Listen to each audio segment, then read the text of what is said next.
About 8 years ago, I lived in Vernal, Utah. It's a small town about 3 hours away from Salt Lake City. And I went to go see McConkie Ranch, which was only about 15 minutes from my house.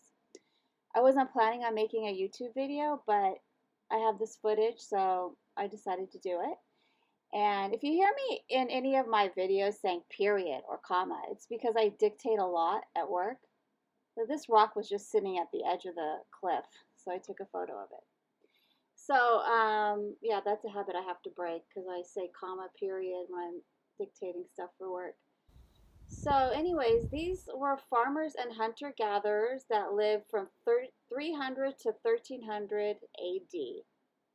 They were small, loosely organized bands consisting of several families, and they hunted and they farmed squash, beans, corn along waterways and floodplains, and then they ate the native plants also. And their diet was deer, bighorn sheep, rabbits, birds, fish, and rodents.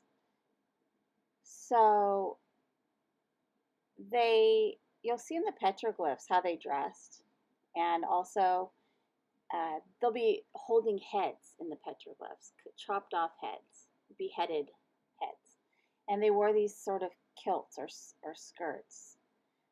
Um, they lived in natural rock shelters. Here's the area this map shows, and all the surrounding areas that they have found the artifacts from the Fremont Indians. A farmer discovered 30 pit houses on his site. Here's a pit house, example of a pit house. And there were 30 mounds total, and inside these structures, which were used for living, storage, and worship, they found two skeletons, a male and a female, and there was rust on the arm of the male. They think it was from a weapon or a tool that he had with him. And so these pit houses they have, I think they're at Fremont State Park, and this is a museum that shows an example of one of them, and this is how they think they probably lived. It looks like some of them are buried deep into the ground, and some of them are on top, and you climb down into them. And they made moccasins and robes and leather mittens and other warm garments out of animal hides. So they were closely related to the Athabascan Indians.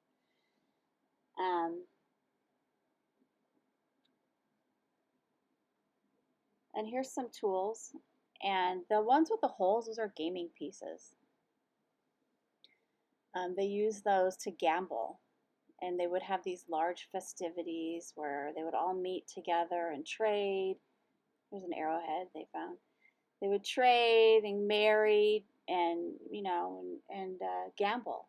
And some people lost their lives to slavery by losing gambling debts. So here's a whole bunch of other artifacts. Look, there's a lot of gaming pieces in here. And it looks like there's even a figurine. It's not a very good one. They found this corn on the cob here. And this is a style of basket that they wove. It's a certain kind of style and a certain kind of pottery that they found. This is a figurine. It's not one of the more elaborate ones. Here, they made moccasins out of leather, and they put claws on the bottom of them for traction.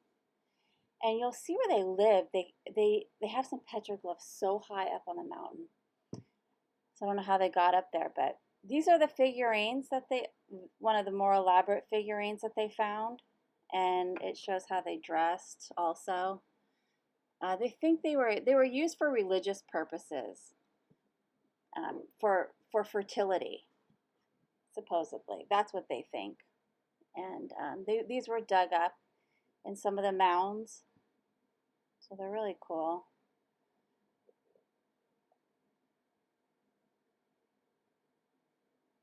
There's a couple more. I think this is just a closer up picture of them. And here's some more figurines. They're a little different kind of style than the other ones that I showed. And they made these little horned you'll see in the petroglyphs too, they wear horns. So they made these little horn things. And here's some of the petroglyphs that I videoed. You can see they're wearing horns in here. And there's a different style of art also in some of these petroglyphs. So it's like they were made at different times. I don't know if that's a, what that like rocket shaped thing is. But here they are holding heads. Again.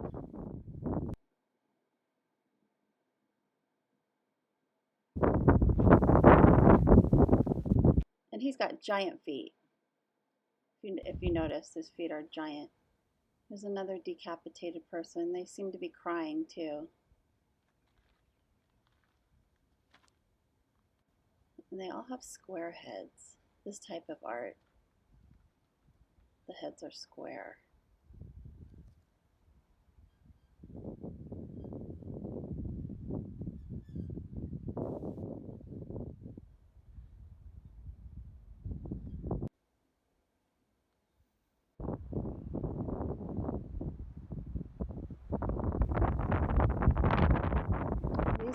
These must be older because they're, or just more weathered because they're really hard to see.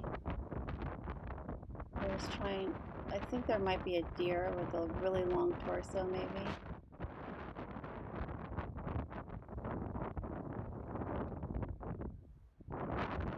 But they're still wearing those shields and kind of look like they have like bucket hats. This guy's lost his head. I don't know why, it seems like they took out big chunks of the mountain. I thought that was different. And I think I see some sun, pictures of suns, but you can't really make out a lot of these. So this looks like a different style. But this one coming up is one of the easier ones to see. And they're missing their arms, unless they're tied behind their backs.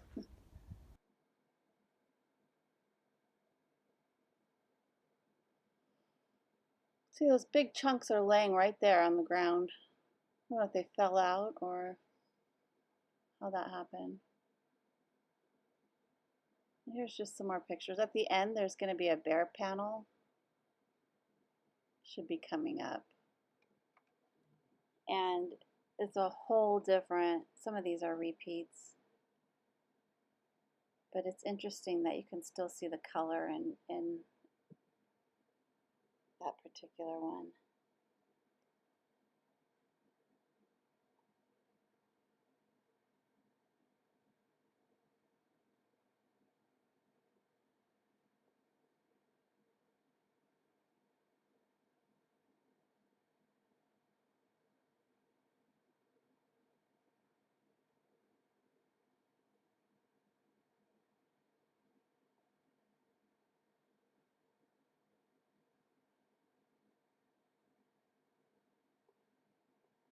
Okay, so as I was leaving, I noticed that it said bear panel. That sign said bear panel. So I took a picture and I zoomed in, and you can see the bear there. But I also found something online, and the next picture will show an even closer one. There's a guy fighting it. Now that's a whole different style of art right there. That's completely different. And that's it. That's my trip to McConkie Ranch.